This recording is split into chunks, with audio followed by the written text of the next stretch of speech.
Discover the secret to an easy life. First, take a look at this suited financial genius silently noting daily expenses and savings. Meet Walter, film processor at Live magazine, a light sensor commander, single for 42 years. His work has been smooth for 16 years until he learns his crush is divorced. Walter jumps on a dating site, only to find he can't even send a meme. He calls customer support, who insists he fill out his profile, including exciting trips and meaningful events. Lost in thought, Walter smells must, as if uncovering a secret, and dashes to the neighboring building.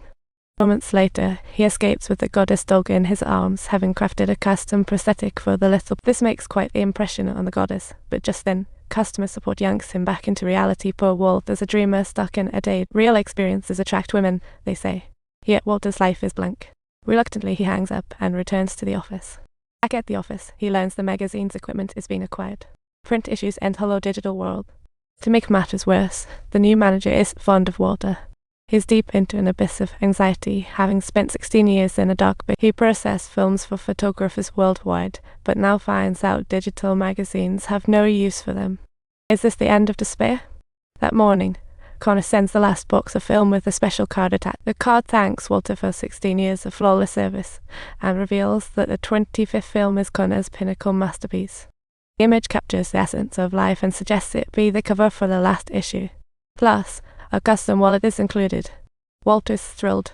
The wallet boasts the magazine's motto, pride of the entire team.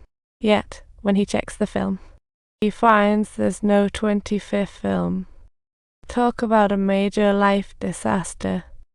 This is Connor's best work of his life. He can't let it slip away.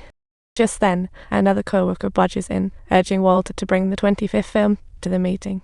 The manager wants to see it. The board decides to use Connor's 25th film as the cover for the last issue. Walter has no choice but to stall for time.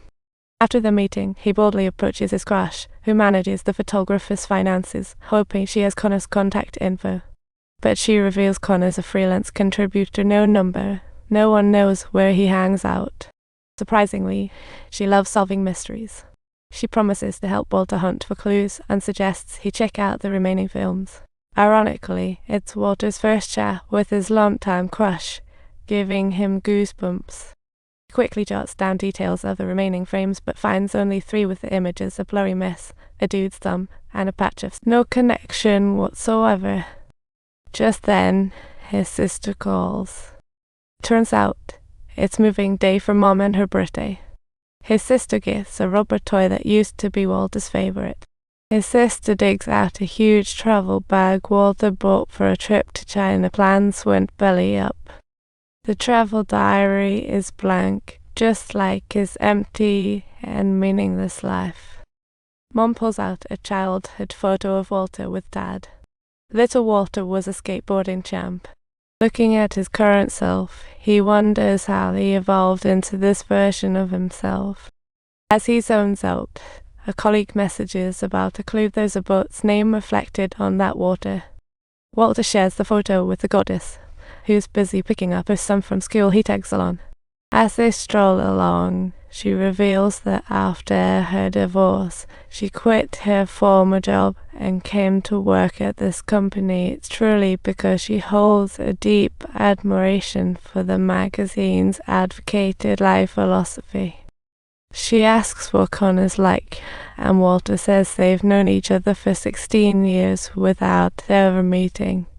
Then she calls a colleague to ask about the boat's location while Walter teaches her son how to skateboard. Walter feels crestfallen, heading to Greenland could wipe out his savings, and back at work, the manager is again demanding the elusive 25th film. The manager even wants to swap his trendy seasoning gift from his sister for the 25th film. Walter can't take it anymore. Conflict ensues. They end up in a fist fight right out of a superhero flick on the streets of New York. As they approach the deadly blow, Walter suddenly realizes he's slipped back into daydreaming. Meanwhile, colleagues are ransacking the basement, leaving items scattered all over, but the film remains MIA. Walter is left with 2 options at this point. Get ruthlessly fired or take action. Connor on the wall seems to be calling him.